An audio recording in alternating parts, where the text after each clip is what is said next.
setelah kembali dekret Presiden 5 Juli itu 59, bahasanya ya tidak meninggalkan daripada jiwa dan semangat Marxis itu. Buktinya apa? Buktinya adalah lantas kemudian mengembangkan daripada perjuangan beliau mengenai mempersatukan semua kekuatan dan ideologi. Diajak semua kekuatan yang mempunyai ideologi itu dalam pesta satu meja, yaitu yang kemudian lantas bersama-sama untuk mencapai cita-citanya itu. Nah, dalam rangka inilah kemudian lantas timbul Nasakom itu, nasionalis, komunis dan agama itu. Nah, ini yang kemudian menjadi pusat daripada kuat pemikiran Bung Karno. Dan ini sudah saya ketahui sejak tahun 58 pada waktu saya menjadi Panglima Divisi Diponegoro. Pada waktu itu beliau mengunjungi daerah dalam rangka saya sebagai penguasa perang. Saya mendampingi beliau di mobil dari Bandeng, Bandeng sampai kepada kota tempat penginapan. Banyak saya laporkan soal keamanan. Kemudian saya tanya kepada beliau, Pak, karena setelah pemilihanmu pada waktu itu untuk tempat kesulitan, ya Pak, ini mengenai PKI di Jawa Tengah itu menang, apakah tidak membahayakan Pancasila? Saya enggak gitu. Karena ya, ideologi Pancasila sama ideologi daripada komunis dinasnya akan mendirikan negara komunis juga. Dan ternyata sekarang pemenang, apa tidak membahayakan daripada Pancasila? Dia menjawab bahasanya bahwa karena kenyataan PKI itu mendapat dukungan daripada rakyat. Merupakan kekuatan yang harus kita perhatikan, kita perhitungkan. Karena itu harus kita berjuang untuk menjadikan PKI itu dan PKI Pancasila. Nah, saya nanya, apa mungkin Pak? Nah, beliau mengatakan ini perjuangan bapakmu, serahkan kepada saya. Kamu udah usah turut-turut gitu. Ya sudah, artinya di situ saya sudah melihat bahwasanya beliau tidak akan menghilangkan daripada PKI, akan menggunakan. Kemudian apalagi juga setelah kemudian atas konsep Nasakom tersebut tidak hanya ke dalam negeri, tapi juga sudah dijual luar negeri lewati pidato beliau di Perserikatan Bangsa-Bangsa itu. Jadi tahun 58 saya sudah menanyakan apa tidak membahayakan. Kemudian terjadi mengenai soal KUB G30SPKI, dan secara kebetulan saya memperoleh kepercayaan untuk mendampingi mengatasi daripada keseluruhannya, sehingga saya tinggal saja. Lah Pak, saya dulu kan sudah tanya ada bahasanya PKI Pak tidak membahayakan Pancasila. Nah, kemudian lantas ternyata sekarang demikian. Tapi beliau masih mengatakan itu mengenai peristiwa G30S dan meninggalkan jenderal-jenderal itu dalam revolusi hanya merupakan suatu hal yang kecil. Dan kita juga agak deg-degan, agak masa meninggal kuburnya daripada jenderal-jenderal hanya merupakan suatu kejadian yang kecil. Baiklah itu. Tapi bagi saya bukan jenderalnya, benar-benar PKI komunis itu sudah mengancam Pancasila. Itu bagi saya. Tapi bagi beliau adalah masih berusaha pada konsepnya untuk mempersatukan daripada ideologi. Karena itu setelah G30S konfliknya itu timbul dan mengatasi situasi demikian. Ada perbedaan di antaranya konsep rakyat menginginkan PKI itu dibubarkan karena sudah berulang-ulang untuk mengadakan KUB dan sebagainya. Sedang Bung Karno itu adalah tetap ingin mempertahankan daripada PKI dalam rangka konsep Nasakomnya itu. Ini semua tersirat di dalam dialog saya secara amat mata di antara beliau dengan saya itu mulai 2 Oktober sampai kepada 10 Maret berulang-ulang gitu. Saya terus dimarahi terus saja, tapi saya dimarahi apa boleh buat untuk perjuangan. Tapi saya tidak menunjukkan daripada sifat menentang. Saya menunjukkan bahasanya, Pak, ini rakyat itu masih percaya gitu. Kalau Bapak tidak menentang arus dari rakyat, percayalah gitu. Semua itu masih mendukung untuk menyelesaikan revolusi ini gitu. Tapi ya beliau tetap berpegang teguh dan selalu mengatakan, kamu sebagai presiden, saya panglima tertinggi gitu. harus tunduk pada saya. Bubarkan itu kami sama KP. Jangan katakan Pak, ya kasihan.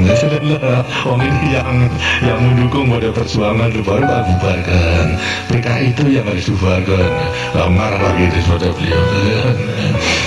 Jadi terus menerus begitu. Lalu akhirnya pada waktu menyadarkan pada saya lagi, kamu harus tahu bahwa saya ini tidak lagi menjadi pemimpin Indonesia.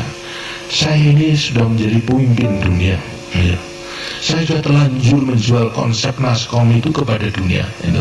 Sekarang saya harus bubar PKI. Berarti kan menyabut daripada konsep saya. Di mana muka saya terhadap dunia itu? Ini dia alasan. Ya, kalau saya jawab, kalau itu gampang Pak. Gimana? Itu.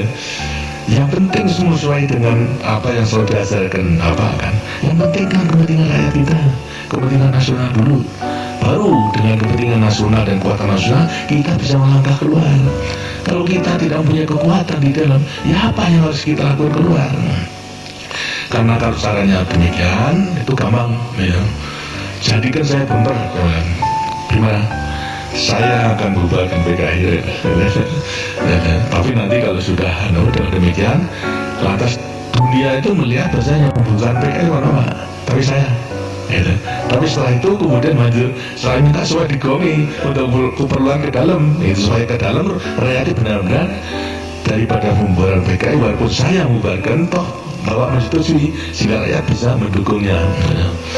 Hanya kan ya tidak bisa, tidak bisa ya susah kalau begitu. Kaman, akhirnya tanya sudah berulang-ulang itu dari tanggal 20 Oktober sampai kepada 10 Maret, sebelumnya 11 Maret. Akhirnya beberapa hari sebelumnya 1 Maret itu perluan Martin. Saya masih belum sakit pada waktu itu dipanggil gitu. Berdua, lantas beliau dalam keadaan santai, pakai celana kolor sama kaos saja. Saya merah itu apa? Karena saya ya minum dan sebagainya. Akhirnya menanyakan saya sambil jawab, jangan aku ya kau apa king? Jadi saya juga waduh pada waktu itu Pak, itu sangat longso gitu melihat itu. Lantas saya mengatakan kepada beliau, Pak, jadi Bapak belum ngerti. Begini, kan Bapak sudah tahu kalau saya itu anaknya petani, anaknya orang kecil, gitu. Tapi walaupun orang kecil, ayah saya, orang tua saya itu punya kudangan terhadap anaknya. Itu. Opo, gitu. Begini, pesan kepada saya, kalau kau kelak menjadi orang bisa mikul dur menenun jeruk pada orang tua, itu kudangan daripada ayah saya. Ya saya tadi. Nah sekarang ini saya sebetulnya memandang Bapak itu tidak hanya sebagai presiden notaris, tidak hanya sebagai panglima tapi juga tidak sebagai hanya pemimpin besar revolusi, itu presiden seumur hidup, tapi juga saya pandang sebagai ayah saya sendiri. Nah saya ini maksud saya mikul dur mendenjuru pada Bapak, tapi yang mau dipikul dur mendenjuru tidak mau. Saya tenang begini. Lah kalau udah terasa dimarahin nggak mau datang bayar, bolak-balik dimarahin aja. Jadi dengan mulian, di sini ada perbedaan antara saran. Sarannya mengatasi keadaan. Saya mengatakan menampung arus daripada bubar PKI, beliau masih belum, tapi tidak mungkin dari beliau untuk melaksanakan karena perhitungan ke dalam dan politik ke luar tadi. Nah saya bisa mengerti karena saya katakan jadikan saya bumper gitu. Itu saya unggulkan PKI, tapi setelah itu Bapak ngegopi, artinya kan harus setuju di setelah beberapa pemerselang. Itu kesimpulannya, dan kemudian masih ragu-ragu nanya.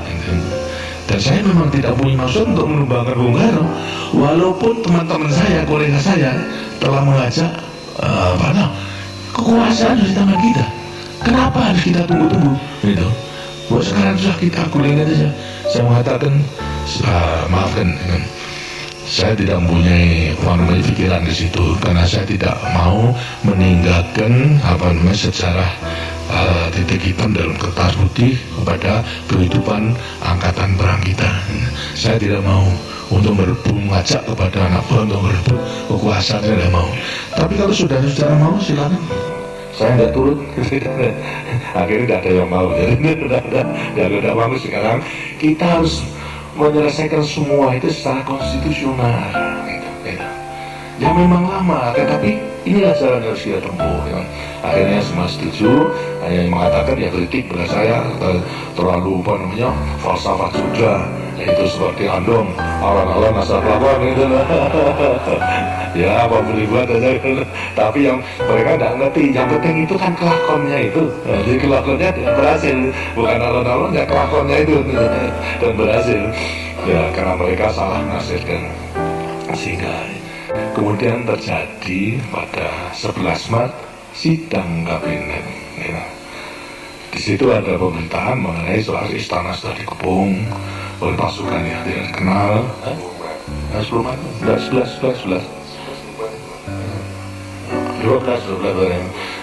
11 Maret itu apa namanya, keluarga kan 11 Maret ketika itu 11 Maret itu kemudian lantas ada demikian sampai Bung Karno kemudian ke Bogor dalam keadaan sangat ya memprihatinkan, disusul dengan Waperdam seluruhnya dengan helikopter ke Bogor. Kemudian di antara 3 perwira ya, yang 2 menjadi menteri, yang 1 adalah Panglima Kodam, sama Pak Basuki Rahmat, kemudian lantas Yusuf sama Abdul Muhammad sebagai Panglima Kodam.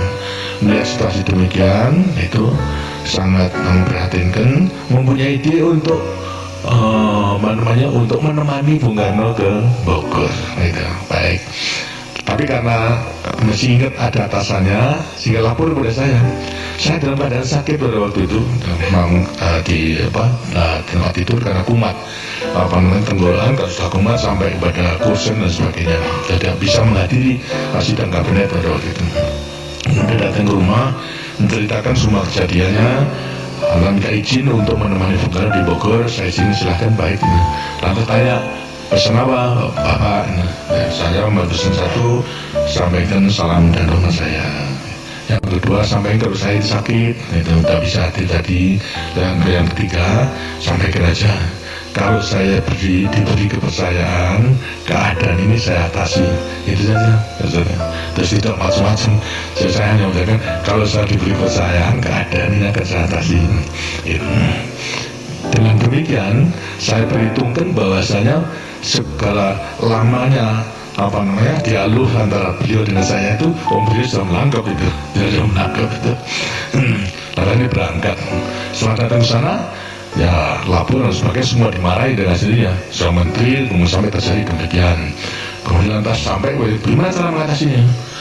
Ya alhamdulillah aja Pak, percayakan aja pada Pak Harto.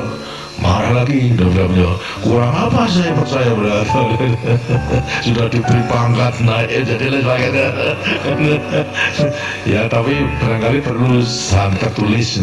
Baru kemudian akhirnya kalau itu dibuat surat tertulis, dibuat 3 jenderal ditambah dengan semua Waperdam, Bandrio, kemudian Pak Lemena sama Khairul Saleh, terus sekretaris Sabul dibuat. Akhirnya kemudian ditandatangani. Nah itulah perintah 11 Maret lahir, ditandatangani, sudah mendekati sore, dan isinya adalah memberikan wewenang kepada saya di mana perlu untuk mengambil tindakan atas nama beliau, gitu, untuk mengamankan daripada persoalan revolusi dan sebagainya itu. Itu terus merupakan suatu wewenang yang luar biasa itu. Dan kemudian lantas ini dibawa ke Jakarta. Sudah agak malam pada waktu, kurang lebih yang mendekati Isya itu. Kemudian saya masih di rumah, disampaikan, saya baca, saya putuskan kemudian bubarkan PKI itu. Dan PKI kemudian atas, karena persyaratan pada waktu itu harus sebelum mengambil keputusan ada koordinasi dengan menteri-menteri Panglima Angkatan. Saya ada rapat, ada di Kostrad ini. Lama bicarakan dengan semua perwira dan semuanya telah ditinjau. Pokoknya saya menggunakan mengubarkan daripada PKI, dan semua dikonsep. Baru setelah jam 1 malam itu saya tanda tangani itu. Jadi dengan demikian lantas berlaku daripada perintah mengenai pembubaran daripada PKI tersebut.